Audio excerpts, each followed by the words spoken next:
Hello and welcome, my friends and viewers, to this week's episode of Legendlore, where I draw and talk about monsters, characters, gods, and other things from D&D 5th edition, all while giving a small but quickly digestible history about them. Together we'll go over the history within the game, how they're utilized in the modern edition, and how you guys can utilize them in your own games.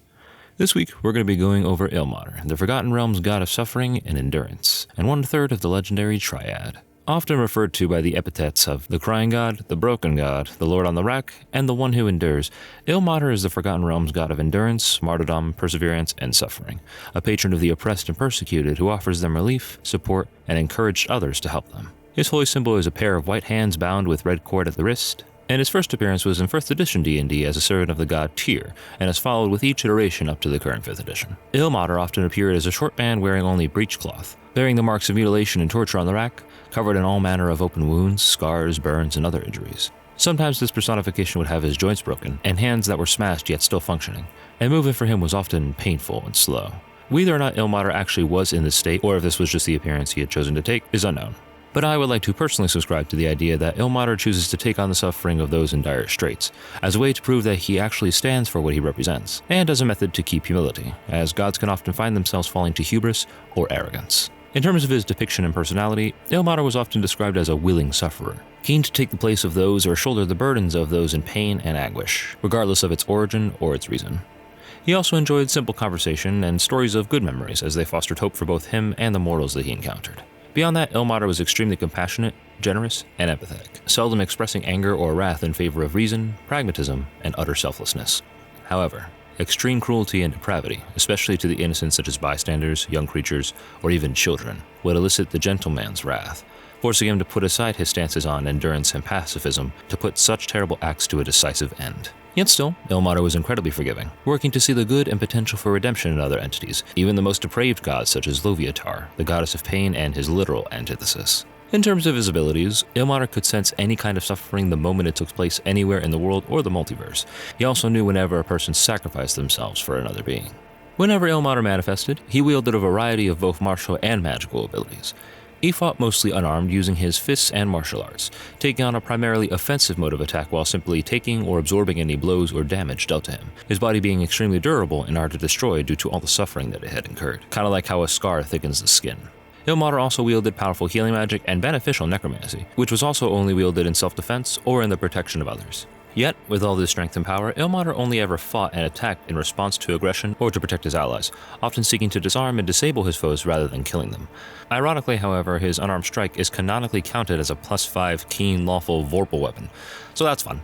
Other powers included the ability to possess any good aligned creature and innocent creature that was being tortured, causing them to glow white, heal all wounds, and for all restraints and torture devices hooked up to them to be immediately destroyed. They could then wield Ilmater's abilities for a short time, allowing them the chance to escape or to save those who were being imprisoned alongside them.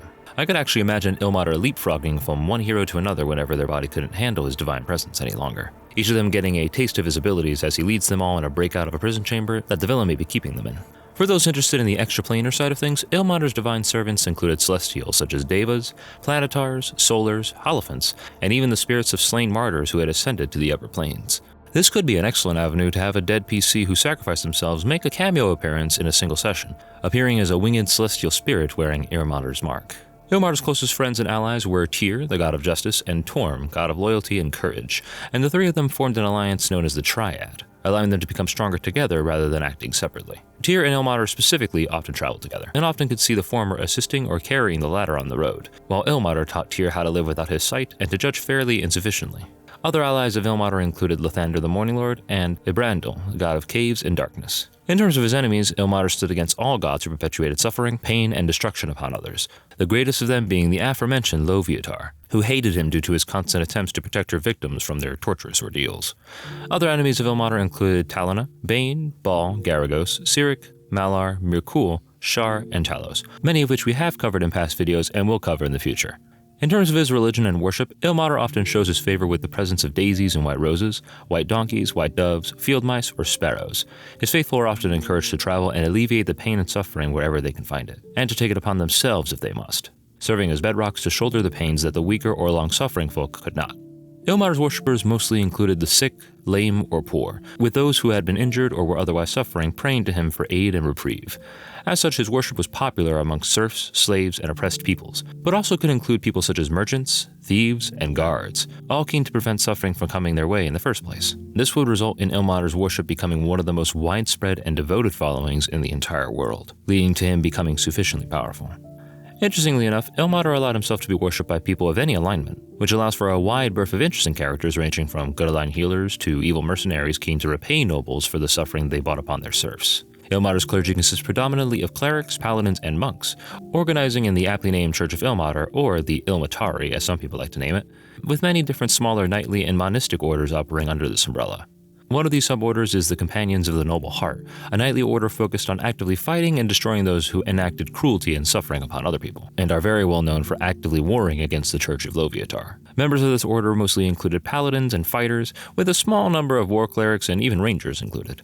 Another group is the Order of the Golden Cup, a sister order to the Companions that were focused on healing and protecting the innocent, sick, and weak, often by the use of clerical healing, alchemy, or good old-fashioned medicine. As such, this order mostly can comprise of life or grave clerics, bards, alchemists, and even some paladins who would stay to defend against those who would bring harm to the wounded. Thirdly, there's the Weeping Friars, a slightly more masochistic group who would undertake the suffering and burden of others in exchange for payment, such as money, drinks, items, and so on. To them, the more suffering they took, the less suffering other people would have to endure, though I personally do have a bit of difficulty figuring out what form this would take in a D&D setting. If you guys have any ideas, please let me know in the comments down below. Lastly, there's the Cult of Shared Suffering, a heretical splinter faction of Ilmater worshippers who believe that instead of taking the suffering onto their own selves, they should spread suffering amongst all peoples in order to lessen the burden on the small few who currently are. The Ilmatari often denounce any involvement or support of this cult, often believing that they were corrupted or deceived by the likes of dark gods like Cyric, Beshaba, or Loviatar, receiving power from them and calling it Ilmaters. This cult can make a very interesting villainous organization for your campaigns, showing how Ilmater's acceptance of all alignments can lead to some unexpectedly zealous results. Now, barring the Cult of Shared Suffering, of course, clerics of Ilmater often worked as attending medics during battles in wartime, recognized by wearing coarse furred shirts and donning his holy symbol. To harm these priests was often considered a great sin, as they were helping to alleviate suffering and save the lives of not just humans, but of orcs, goblins, lizard folk, and so on, basically anybody who needed their help. So, with all this classical information in mind, here's how I personally view Ilmater's Tenets and how I like to portray him in my games. In my eyes, Ilmater is an incredibly old god, not the most powerful, but very ancient and very well known. D&D worlds innately have a great degree of harshness to them, abused serfdom, fallen empires, constant war, and ceaseless chaos. It only makes sense that the people would turn to a god whose entire focus is to ease suffering, as well as stop oppression and shoulder their burdens to make life just a little bit easier. Despite this hope that Ilmater portrays, his visage and iconography as a whole is brutal and uncomfortable to look at. A man as broken as he is with snapped joints and gaping wounds elicits not just reactions of pity, but also fear, and I think that Ilmater himself would be self-aware of that, and use it to his advantage. For his followers, he gives strength and hope, breaking their binds and easing their suffering, but to those who enact suffering upon them, he appears in his true, holy, gruesome form, a man entirely flayed of skin, more broken than the base lore suggests, stretched to his limit upon a rack and moaning whispers of pain and promise to those who hold the whip. He gives them nightmares, infuses them with bouts of empathy towards their victims, and hints about their eventual downfall and comeuppance, as they find themselves the ones beaten down, stripped of their dignity, and left to suffer as payment for their transgressions. Some have a change of heart, but others stick to their guns and remain cruel, which brings me to the way I portray the clergy. I personally love the idea of the Order of the Golden Cup and the Noble Heart Companions working in tandem, the former healing and saving lives while the latter roots out oppression and puts an end to the suffering of anybody that they can find. The Noble Hearts would be the sort of people you see raiding prisoner of war camps, freeing slaves from their forced labor, and leading the charge on peasant rebellions against their noble liege lords. Meanwhile, the Golden Cup cleans up the mess, patches up and heals the wounded on both sides, and sees to the conversion of those who remain to the new, more peaceful way of doing things. On the flip side, the Cult of Shared Suffering can be used as a red herring, nobles and higher-ups using their actions as a way to demonize and remove legitimacy from Ilmater's clergy. They could simply be a fake cult installed by these same nobles as a defaming tactic, or they could be an actually dangerous cult who believes that all should suffer in order to collectively lift the weight off of those who've borne it for longer. Now, Ilmater's tenets and domains are incredibly fluid and can fit any character of any race, ancestry, or class, but here are some of the more specific choices that I would like to align with Ilmater. For artificers, alchemists make great healers and treaters of disease, wounds, and even curses, and your PC could be a member of the Order of the Golden Cup, alongside clerics and paladins, striving to cure the ills of the suffering. For barbarians, wild magic and zealot subclasses can use their hatred of cruelty and oppression to fuel their respective arcane and divine rages, and ancestral guardians can call upon the spirits who died in suffering themselves to fight for the living to survive and persevere. Now for bards, all manner of colleges, especially eloquence and lore, can make for great diplomats and peacemakers in Ilmater's name, seeking to end wars and negotiate the release of prisoners during times of conflict, be it merely local or civil and between great nations. Suffering doesn't always have to be alleviated with the use of violence. Now for clerics, Ilmater's traditional domains are life and twilight within 5th edition, but I would absolutely argue that he could be a patron of the grave, peace, war, and trickery domains. All of them could be used and presented in a way that fosters life and alleviates suffering, from the grave clerics' focus on prevention of death, to the war and peace clerics' dualistic nature of fighting oppressors and saving the oppressed, and the trickery clerics' use of deception to evade and outsmart those who enact pain onto others. Ilmater might be an honest god, but sometimes deceit and secrecy is when releasing slaves and escaping capture. Think underground railroads and all that. Now for druids, shepherd druids with their constant support and protection of others easily fit with Ilmater, and those of the stars and wildfire circles can also use their gifts to heal and aid others, provided the latter actually focuses on healing over being destructive. In terms of fighters, all the subclasses make great warriors for Ilmater's cause, particularly the samurai, champion, and banneret, whose kits all focus on perseverance and overcoming the challenge by strength and endurance. Monks also canonically make up a large number of Ilmater's followers, with those of the Way of Mercy, Open Hand, Kensai, and Sunsoul all having particularly strong ties to Ilmater's pacifistic but decisive approach, especially when it comes to freeing the oppressed. For paladins, those who swear oaths of devotion to the suffering and vengeance for the fallen can easily carry out the will of the Lord on the rack. And an Oath of Redemption paladin who seeks to atone for their past life of causing pain to others can be a brilliant, excellent character. For rangers, they may take the approach of alleviating suffering away from the civilized world and focus more on hunting and fighting monsters who cause destruction and pain to local people, either slaying them or training them to fight alongside these rangers in their quest. While rogues carry a naturally self-centered nature to them, you can absolutely have an assassin or an inquisitive who uses their skills in order to slay only oppressive slavers and bring corrupt nobles to justice. It really is only in the thief that I don't see any particularly strong tie to Ilmater.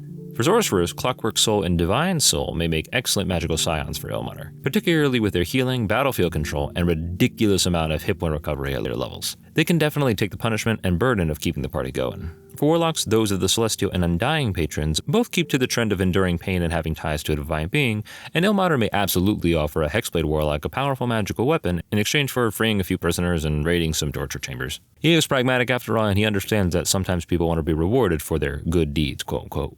And lastly, abjuration, blade singing, chronergy, enchantment, necromancy, and war magic can all exemplify various ways for Ilmater to approach his battle against those who cause anguish to others.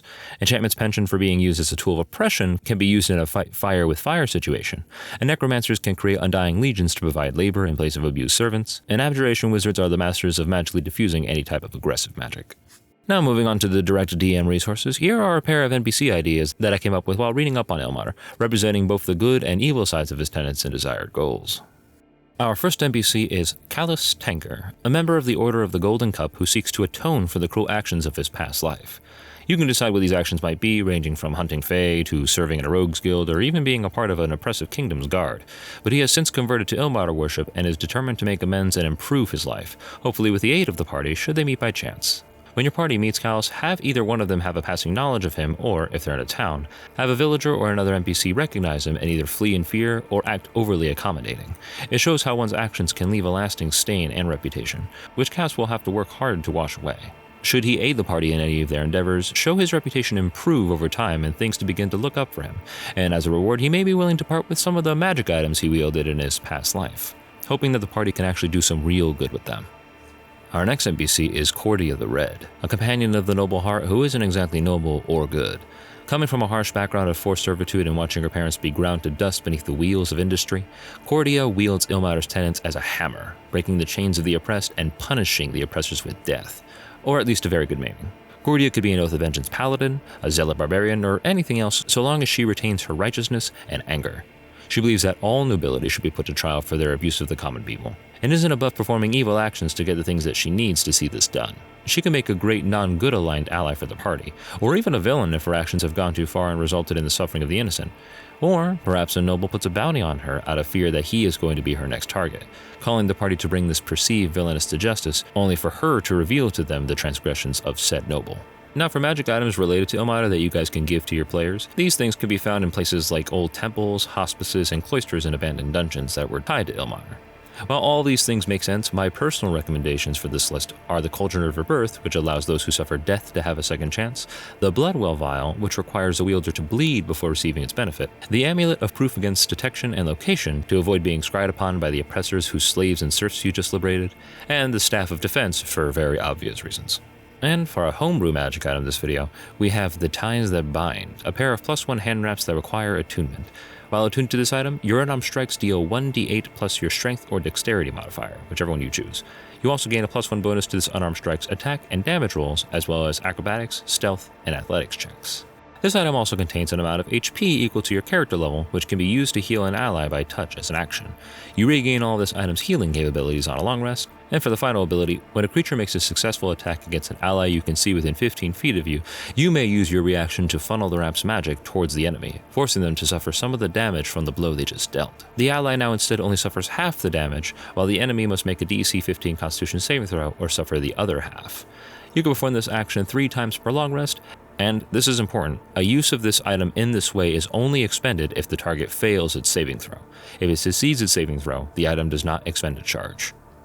This item's a little bit more eclectic and gives a variety of different things that tie with Ilmater, and can be excellent for any class, be it clerics, monks, fighters, or barbarians even. I've included the item stat block in the description below, and with that, that's Ilmater, the Lord on the Rack, everybody. I want to thank all of you guys for watching. If you guys enjoyed the video, please like, share, and subscribe. Comment down below how you guys have used Ilmater in your games, if you provided any changes, if you use any of the items listed here today. And also please don't forget to vote on the next video by following the link in the description. And also please let me know what you guys would like to see in upcoming videos. But until then, I'll see you guys next time.